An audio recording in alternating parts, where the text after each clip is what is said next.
Welcome to the MHP Exchange podcast, where industry veterans Frank Rizzo and Eric Busadil generously share their wealth of knowledge in their new podcast dedicated to the manufactured housing space. They tackle tough questions to provide valuable insights for those considering investments in mobile home parks. If you're seeking answers in the manufactured housing space, this podcast is your go-to resource. Welcome back to the MHP Exchange podcast. Frank Rizzo here. Joining me in the studio is Eric Busadil. How are you today, Eric? Frank. Eric, we have had a very, very busy week and a half. We have been on site to one of our communities doing a site visit. We checked out 7 communities that we were looking at, and we've gotten hit on 2 deals that we're going into contract with. So it's been a very hectic, week and a half since we've been back here. Yeah, and nothing but hecticness coming up. What's exciting, and you guys will hear about it in the coming episodes, we're potentially entering a new market, and then we had one deal that we've been very focused on. I mean, it's been challenging putting deals together in this environment. We've been very intentional of being more aggressive in terms of the offers that we were putting out, and this was a deal that came back to us after 2 times being outbid, and they finally came back to us, so we're really excited about that, and we'll have more to share in the weeks to come. But on today's episode, we're doing something a little different. We have a special guest here who's written a book called How to Succeed on Wall Street and Why You Should Absolutely Not Do It. And he calls it affectionately, a Moron's memoir. We have Steve Thomas. Steve, thank you for joining us today. Thank you. Leave Moron in charge. Thank you for having me, Eric. Great. Absolutely. So I guess and so people listening here, I know we're very mobile home park centric, and you said this is a book that's written from the perspective of Wall Street, but it's really not, because as I read the book, it's really about being an entrepreneur and what it takes to succeed, but from your background, right? Absolutely. Well, I can only tell the story from my background, but I try to pull the strings that are, relate to us all. And, one of the things I talk about is you have to be comfortable being uncomfortable. And I can imagine, like what you were just talking about, when you're bidding on these properties and it's in the volatility in the market right now and the uncertainty, that, you're pretty uncomfortable in the value of the properties, what the future value is. And the ones that are going to succeed are the ones that are going to take those tools that use your experience to lead forward into that. Well, we've actually used that same term. You have to be comfortable being uncomfortable. We've said that before, but I want to, why you're a very successful convertible bond trader. Why write this book in the first place? Well, I wrote this book from which many entrepreneurs will find familiarity in, a place called The Abyss. The Abyss is where everything goes wrong, nothing can go right, and for me personally, I had just quit and got fired from my job. Very interesting how you can do something like that. That's in the book. But when I did that, I didn't know what to do. I didn't know what came next, and the true story is I was reading a biography on Irving Berlin. Irving Berlin wrote God Bless America, a bunch of songs that, are in Americana, but he came over as an immigrant with nothing, zero in his pocket, and he became this superstar of the 1920s, and he's world known. And I was reading the biography, and I'm like, oh, that's a pretty cool story. And then something came down and said, you got a story too, why don't you tell it? And I was like, okay, I'll tell that story. So from a place of not knowing what tomorrow held, from a place of how am I going to pay my mortgage, thanks to Eric, from a place of what comes next, I don't know. I had 2 kids and my wife was pregnant. I'm the sole provider in the family, and I felt broken. I had just had neck surgery for the 2nd time. I was going through therapy. It was a lot, and I didn't know what would happen. And in that place, I found telling the story to be a creative catharsis. And in looking back, in taking account of where I am and how I got here, I found so much value. So, the message is, in the abyss is the answer, right? In the darkness, going through, everyone says face your fear until you have to do it, and if you think about it, I always think about the buffalo. So when a storm comes, this is the only animal in nature that does this, is the buffalo. If there's a big storm, the buffalo walk into the storm. They march right into the storm. Why do they do that? It's the shortest way through. Because if you run from the storm chases you. And now you're in some snow, and then the snow comes in top of you. But if you go into the storm, you go out of the storm through the other side.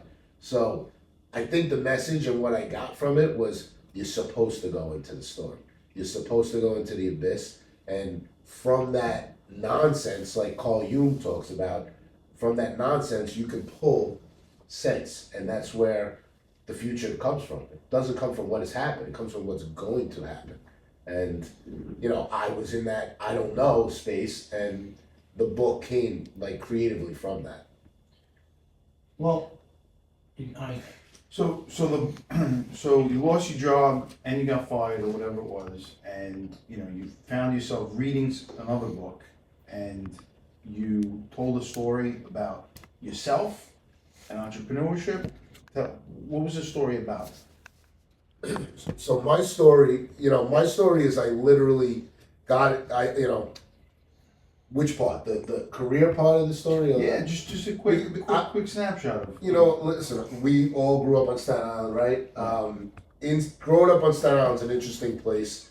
I don't come from money. I come from, my father was a truck driver and no insurance. So you don't go to work, you don't get paid. You would work 6 days a week, and we would be off, you'd be off on Sundays, and I just came from that place of hustle for what you get, hustle for everything that comes, and I did that, and through every step of the way, I've always tried to outwork, out hustle, do more. I tell people all the time, they're like, how'd you get successful? It's I did the other guy's job. I didn't get paid for the other guy's job. I just did the other guy's job. And I made tons of mistakes. That book is filled with mistakes. Let me be very clear that there's a ton of mistakes I made. I went to college and I had a 2.3 GPA, almost I couldn't tie my shoes. well, that I was just gonna mention that, because you're on Wall Street, but you write this book, and you specifically say you wrote this book for people with a 2.5 GPA, right? And you call yourself a moron, Correct. right? And so you basically made it on your back. So what, why do you define yourself as a moron, and how has that been a key to your success? So that's the moron thing I've been using for 10 plus, 15 plus years. So as I, Definitely a good icebreaker. as I was doing Well, you set expectations, right? So now I set expectations here, and I can see That it. was supposed to be my question. Oh. I was gonna deliver. so Why do you call yourself a moron? I would watch other salespeople as I moved in through Wall Street in various roles. I worked on equity desk, options desk, convertible bond desk, middle office, And I always watched as certain people would talk to clients as if they knew what was better for that client. And that person in my world was managing $1 billion or something like that. And my thought was if you knew what he knew, wouldn't you be managing $1 billion? Why are you talking to him as if I know what's best? And I said, I don't like that. So I would, in the beginning, I would his turrets. I would just listen in on sales calls. I would just listen to other people talk. And I was all right, well, I like that. I don't like that. And one of the things I didn't like was talking down to clients. Hey, look at this. You're supposed to be buying this, and I'm just who are you talking to? So when I started doing my cold calling, I would introduce myself as, listen, I'm just a moron from Staten Island. I just want to start off there. So I would start off with morons from Staten Island. What am I telling you? I'm telling you and then I say, I hustle, I do this, I do that. I'm telling you right now, I'm not trying to outsmart you. I'm not trying to, and there's also a lot of weaselly salespeople out there. that'll try to, you know, No. well, never, right? Right. But you got to build trust. So I start with, I'm a moron. So if I do something wrong, it's like I already told you. But what it opens up the road for is I could be like, I'm a moron, but like, did you look at this? This one looks interesting. Because I'm not a fucking moron. Oh, I don't know if you're supposed to curse. But I'm not a moron. And then they'd be like, oh, this is pretty interesting. So now I'm selling up instead of selling down. And I find that is a way better way to be. It evens the playing field and it opens up us both to be infallible, right? You could be a moron, you could be a moron. Morons are people that get it wrong, but then you can get it right afterwards. Like, that's my whole point here, is that we're not perfect. And in the age of social media where everybody's got glamorized this, glamorized that, filtered this, filtered that, I'm like, dude, I messed up. Like, I'm not perfect. And I think that that's a better place for us to see eye to eye from. Well, I think that's hugely important because in what we do, like we, you know, in our space in particular, over the last few years, it became very popular with, you know, the private equity crowd to get into the manufactured housing space because from a spreadsheet it looks great, right? And the number, but you have to be on the ground. Like, this is a business where you need field generals, and when you get down on the ground, you can't show up in the Birkenstocks, right? And with wearing an ascot and drive your Porsche into a mobile home park and expect to get the same type of results, right? You have to go down and, you know, you have to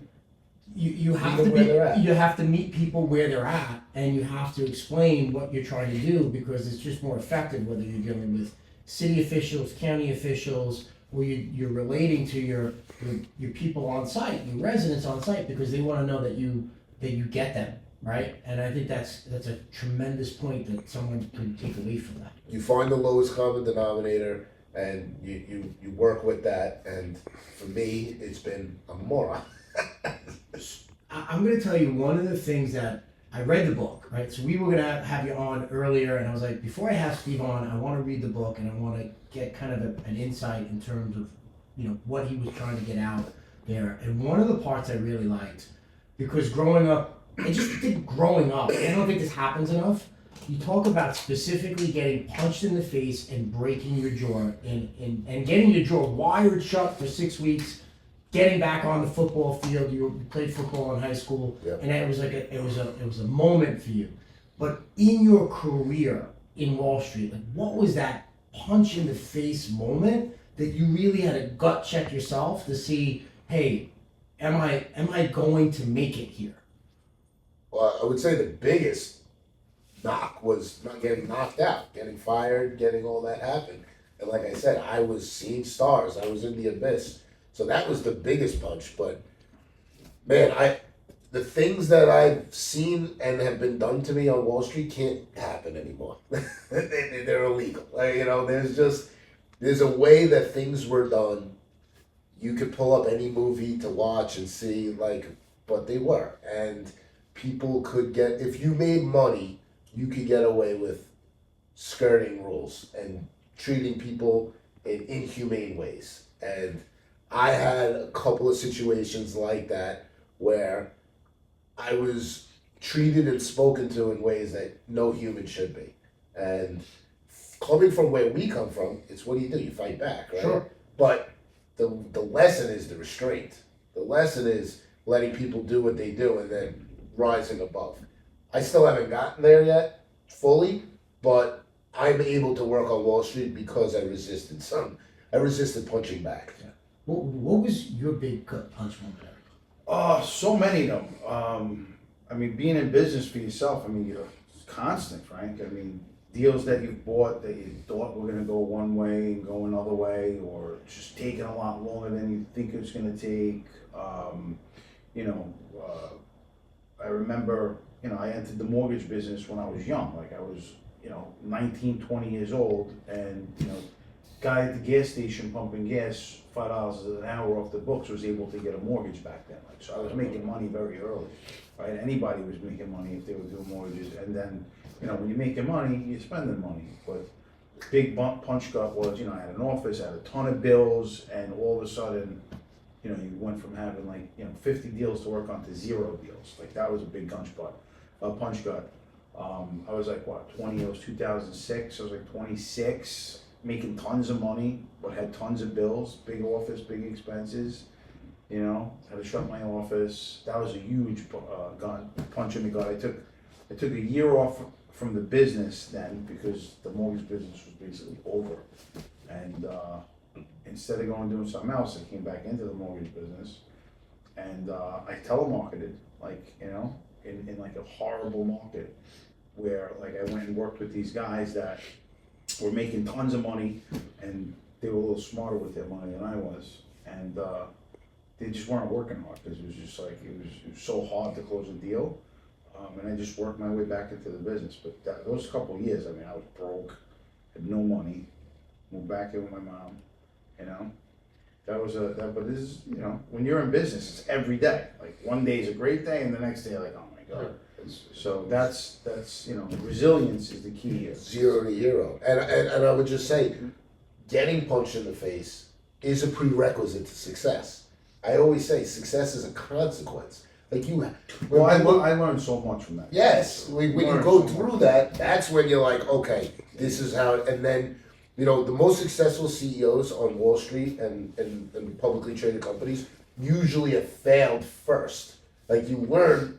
And so much more from failure. So much more. So much more. And I think we're so concentrated on the victory, and you're like, dude, you gotta fall on your ass before you're gonna have that victory. So those punches, whether it's like broke my jaw, I got my neck surgery, I had concussions, those are the physical punches. But the emotional punches, all the spiritual punches, what are you gonna do? You get up. Like, and that is where the backbone comes in. That's where you learn who you are. And if you read the book, like I don't talk about these things in a negative sense. I'm like, bring it on. And one other thing that you mentioned in there about dealing with that gut punch is how to almost unplug and to do what you did in writing that book. Like that's not just something that you just did at that point, but you also talk about unplugging and meditation and kind of falling back into self. Yeah, you have to learn how to recover from like a fight. You watch the boxers, you see them getting pummeled, but you don't see them in the ice bath after. You don't see the recovery that goes into that. And active recovery and being focused on that. Like, you know, when we were growing up, people didn't know about the cold plunging and the sauna use and the stuff that is now around. I sauna 5 days a week, literally 5 days a week. I only take cold showers because it's really great for the immune system. I meditate daily. I have to create the space. And he buys great hats. If you're not streaming this, you're not seeing Steve's hat with, what is it, like a rare hawk feather that he has on the side of it. That's another thing to center you, right? Nature is the ultimate center. I believe that getting out in nature, connecting with, and this might sound crazy, but you connect with nature, you connect with animals, you connect with that energy. Because the energy of humanity was generally outside. It was in nature, it was connecting to nature. I ground every day. I walk outside barefoot every single day to get my feet on the ground. Because there is a relationship, a symbiotic relationship with us and the ground that heals us. The same way our carbon dioxide feeds the trees and we get oxygen, we're in a relationship. And the more people start to see that relationship, there's a human relationship, there's a global relationship, and in a time where I think everyone's seeing us getting pulled apart, my mantra right now is be the glue. Well, I think for an entrepreneur, it's obviously you're out there, whether it's a real estate investment or a business that you're running, it's being able to take that punch, understanding that it's a moment in time, right? And it's not going to be this way the entire existence, and then figuring out ways to center yourself so you can almost think like, hey, what's the advice I would give if somebody else was in that moment, and by taking those tactics that you're using, that helps you kind of center yourself and move forward. Something else that you thought was that you mentioned, and we've talked about it in a different way, but you talk about getting a rabbi, or the wisdom of, older people like your father-in-law who specifically says like, I only eat home because the food's made with love. Like, why do you think that that's important as a key metric to success, like finding that rabbi who's gonna, kind of give you that guidance? I think there's two ways we learn, and I usually think about the stove. If the stove is hot, you can learn that the stove is hot by touching that stove. Absolutely. that way will stick with you. But you can also learn by someone telling you, hey, that stove is hot.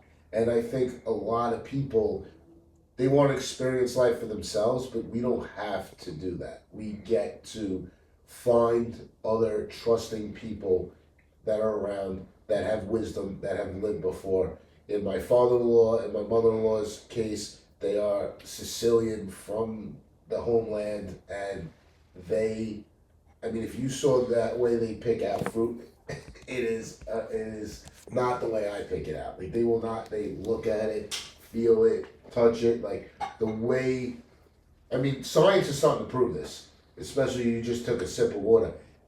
The energy you put into the water actually has a quantum effect on the crystalline properties of the water, which is to say, if you put positivity into your water, it goes back into you. That's a real thing. I know it sounds a little out there because I've been out there, but it's real. So the rabbis that I've been able to, in Wall Street, that I've been able to be associated with, my uncle works on the street. I found Rabbis, you're talking mentors. mentors, yeah. In Wall Street, it's just called a rabbi. It was not a religious kind of conversation. It's just a mentor, someone who you can trust, who can say, hey, maybe you want to go this way. Because you're supposed to feel it, like we said, but you're also, there's certain things you need to avoid. But how do you, so getting your father-in-law, or family, that's, it has its own challenges, but it's a little bit easier, right? There's a path of least resistance. But if you're in the business world, or you're an entrepreneur, like, how do you, like, what would be a tip, or how would you say to go find somebody and get them to want to mentor you? Like, what would you do, or how did you do that? If you're going to be interesting, you have to be interested. So being interested is a place where you're asking questions, where you're looking for the next solution. You're proactive. Mentors aren't probably going to find you. They're going to be like, oh, that guy's great. Let me mentor him. It's going to be more like you got to be astute. You have to be aware of the situation. And then when you come across those special people and something in your head says, oh, that's the guy, like, pay attention to that. And don't let those opportunities pass. Closed mouths don't get fed. That's facts. So, like, if there's something that you want to do and you have an inclination towards it, be in the space to be looking for it, right? Look for that luck is what happens when preparation meets opportunity. So I have always been in the mindset of be prepared, and then when that opportunity comes, pounce on it. So I got some bosses. I had I don't want to name drop, but I had a very specific boss who's from Staten Island, who was so crucial to my career. So, and he really, he saw the struggle I was going through. Mr. B, he came around, he helped mentor me, he gave me the direction I needed, and I love him for life for it. So sometimes they find you, but it's because you're doing all the things you need to do. And you just have to stay aware. Really, that's what I would say. The windows are going to open, you just don't know where. Got to be out there, got to be playing the numbers. And Yeah. I think, you're 100% right. You're going to run into those people that, you're interested in, and they're going to find interest in you. And I would just say, from a physical, a practical tip, look people in the eyes. I mean, really, look people in the eyes. If they're lying to you, if they love you, if they hate, it's in their eyes. They're not going to be able to hide that. And if you're sincere, they will also see that. So that's an interesting point, because you sometimes see that, and we see it in the younger generation, where they've either grown up on the phone looking down, and they have a challenge of getting into that face space, right? And they want everything to be, they're more connected, online or digitally, but they're less connected personally. And that's a real challenge. And we've had some interns here, and they'd say, well, what's the key to being, successful? And I would tell them, like, make sure you're present, because the hardest thing to get rid of is the body, right? There's millions of people that are locked up because they couldn't get rid of the body. Make sure you're there. And if you're there, if you're present, people will take notice to you eventually, right? Because you're there. And if you're not there and you're not present, then you're going to have a challenge, right? And then you're easy to be pushed to the side. And I think you've done a great job of making sure that you're front and center in the places that you've gone, right? Front and center, and I want people to know that I'm here with you now, right? A lot of people live, and I think the phones and the social does some of this, they're either living in the past or they're living in the future. You can't live that. You can only live here. So like, I'm here with you guys now, this is where I am. And I'm fully here. I'm not thinking about the next thing. And I think the multitasking it can bring society forward, and then it also brings us back. Sure. Right? You're too spread out. You're not really focused. You gotta focus, pick your things, and stay on them. Sure. You know, one of, and it's a key point, and you mentioned this multiple times in the book. It's about providing service, like knowing who, you know, we talked about before, you know, you're in sales. Look, I think everything is sales. You know, I'm selling myself to my wife, why she wants to be with me, right? I'm selling, you know, you're always selling something in some way. Still doing that? What? Yeah, still. Otherwise she'd be gone, Still right? doing that? Yeah, I have to go home with the proper pitch in mind to make sure she still stays. He's still pitching his way. Poor guy. You know you're on TV, right? Yeah, I know. She does. That's fine. Listen, she keeps me on my toes. I'm okay with that. But She's smarter than all of us. yes, 100%, 100%. Not a moron. Not a moron. No, and I wouldn't call her a moron, right? So, matter of fact, the most moronic thing she'd probably say is marrying you, right? So, but you do talk about providing service and providing service for your, and it's very relevant because, again, I was at a conference yesterday, and it's on attainable housing, and you know, a lot of people talking about the numbers and the spreadsheets and all the facts and figures, but then it's like, hey guys, at the end of the day, we provide a service to people, right? We provide housing, right? We provide affordable housing, like that. We can't lose sight of that. Like, so how do you keep that front and center in your mind, and how has that kind of propelled you? So, you know, purpose, I think the purpose of most of us here is, I mean, if we're going to talk about service, is to be providing. My thought is, oh, I have children, you have children, like, I want to leave this place better than I got it so that they have a shot. And the best way to do that is to be in service of my purpose, in service of humanity, in service of people. So when you talk about sales, the best compliment I ever got was from a customer in Oklahoma. He knows who he is.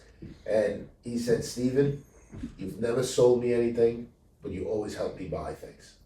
And I was like, I never thought of it that way. I was like, oh. So like I was doing it without knowing it. And when he verbalized that, it put it into my head in a different way. And I was like, okay, my job isn't to sell you anything. My job is to help you buy things. Then the service comes in the help, right? The help is the service. So now, from then on, I think I was already doing it naturally, but I really was able to get it into like a pro tip, so to speak. And it's like, okay, anyone I'm trying to work with, let me help them first. Too many people, they're thinking about their money. They're thinking about that sale. They're thinking about what comes at the end. You don't get that unless you go through the rest of the steps. And that starts with coming from an authentic, genuine place of trying to help. You're helping by bringing a service to communities that need housing. You're helping people have a roof over their head. You're helping people survive.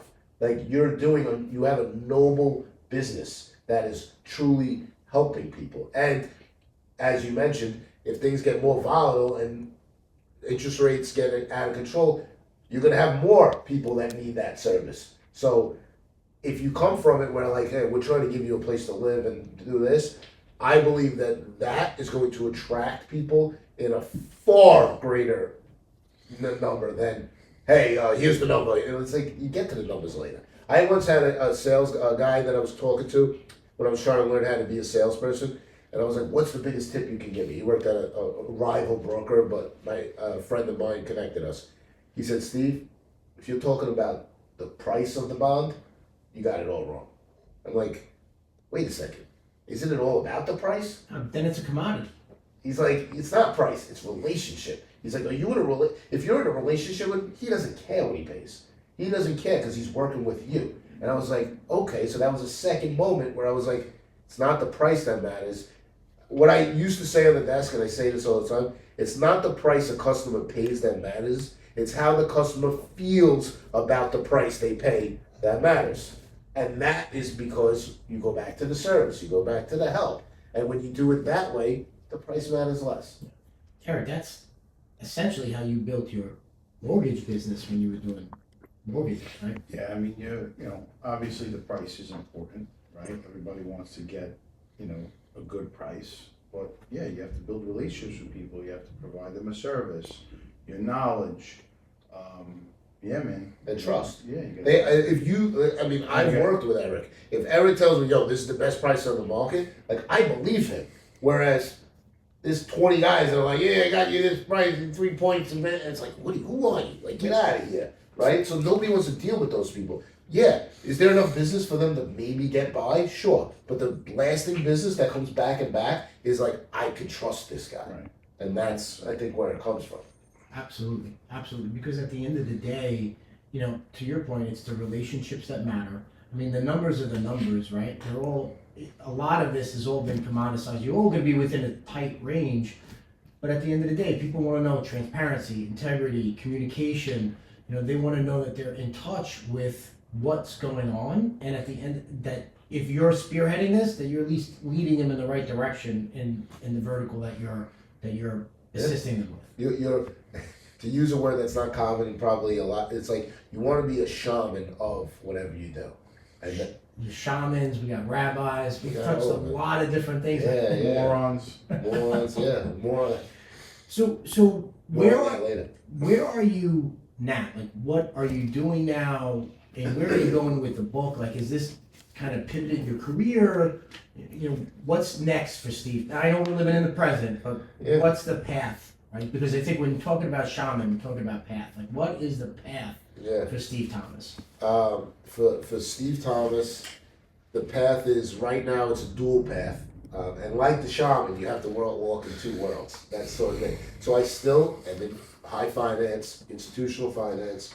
I still service my customers every day. I work 60 plus hours a week there. So you have to provide. So you have to have both things. So I still do that. And the book is meant to be a springboard towards creative storytelling that can heal.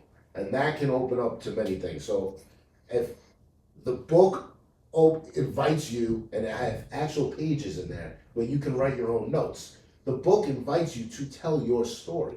I want to hear that story. So, and I believe that that story is going to heal you and move you forward, as it did me. I don't tell anyone to do anything that I haven't done myself. I'm that guy. So I wrote a book and I'm like, wow, I exercise some demons doing this. I don't hate the way I used to hate. I don't have that feeling, and I let it go. Oh my God, I feel great letting that go.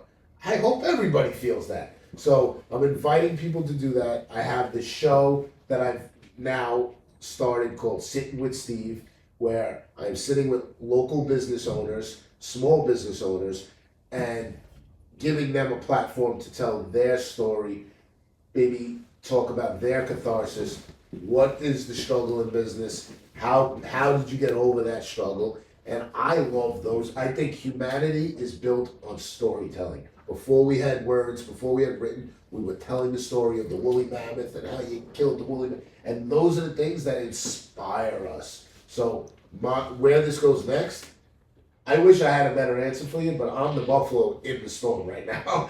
I am walking. I believe that that we need to be the glue. I think I mentioned it earlier. And this is my effort towards that glue. I also have the parent company of myself is called Creative Postures, and that company looks to offer creative healing practices whether that's through programs or retreats or other ways, because I think science is going to start to catch up to where writing and other acts of creativity is how we start to heal, which I know this isn't about this, but we have a mental health crisis in this country, in this world, and if the tech companies aren't going to tell you about that because they're the ones causing it. But we have that, and we also get the choice, we have the agency to be part of the solution. So where it goes, I don't fully know, but I am taking one step in front of the other, in solidarity for humanity, because I believe that we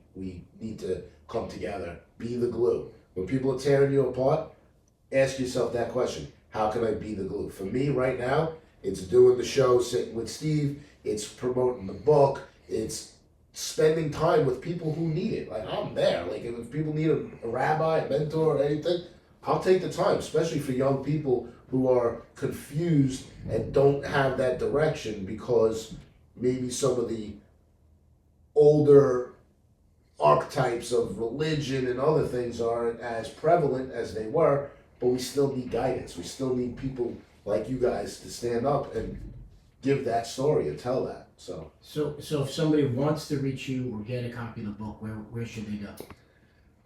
I guess the best you could start at moronsmemoir.com. That's a good place to start. There's creativepostures.com, and if you're an artist and you want to put your work out there, Creative Postures is a platform for other artists. So we can, if you want a music video, like I made a music video, I made a rap song, I did things that people are like, you did what? And I'm like, yeah, You rap? I do. Come on, let's hear it. I'm not gonna drop the freestyle, but I did something called the. Frank raps. Let's go. You want to do freestyle? I'll go. That's only at Christmas time, and that's only specific presents. If someone drops a beat, that style will go. Like, I'll go. That's the rap name. So in college, I was a DJ, and Yes. I was DJ S. So I wrote a song called The 10 Convert Commandments, which is on YouTube. So we have YouTube channels. 10 Crack Commandments? It redoes 10 Crack Commandments. It's called The 10 Convert Commandments. Okay. It's pretty good. I think it's good. Alright. My first I rap got- song. You gotta find that, man. I mean, yeah, and maybe they'll cut it in here, who knows? But yeah, you can reach me at moronsmemoir.com, creativepostures.com. We're on all the socials. I will say, it's not, like, I will check those things, but it's someone else with my direction putting them up. I cannot spend too much time there. I think it's a cesspool. But all those people that you spoke about with their cracked necks, you're on there. I want to be a little bit of a break for you. I want you to, like, when you see me, maybe when you get to me, that's when you put your phone down. I'd rather that than anything else. What you learned today, Eric? He's a very eccentric guy, this guy. Yeah, that's what that's what I learned. And I learned that, he went to school to try to change how he talks to people, but, he ended up not going forward with that. He kept it original. And, you could be successful and original. Because Right. that's authentic, and people Yeah. like that. People like authentic people. Right. But I will tell you, I read the book, How to Succeed on Wall Street, and why you absolutely don't want to do it, a Moron's memoir. It does have a journaling at the end of each chapter. It's got a very eclectic, music soundtrack that you could take a listen to. You kind of get an insight into what Steve is thinking. And I think for an entrepreneurial journey, there's a lot of correlations. It's not a Wall Street book. Like, I've read a lot of Wall Street books and stories. But it's more of a story of perseverance, challenges, what you need to overcome that, and kind of searching inside yourself to hit that next level. So there was a lot of really poignant parts on it. I want to congratulate you, Steve. You did a great job. And thank you for joining us today. Everybody, if you liked this episode, give us a rating down below. That helps us share this content out with other people as well. So give us a rating. And until next time, happy investings. And make sure you check out our next episode of Trailer Park Turnaround on YouTube, where Eric and I are down on site and we're talking about our biggest acquisition yet. So you definitely want to check that out, Trailer Park Turnaround on YouTube. Until next time, everybody, happy investing.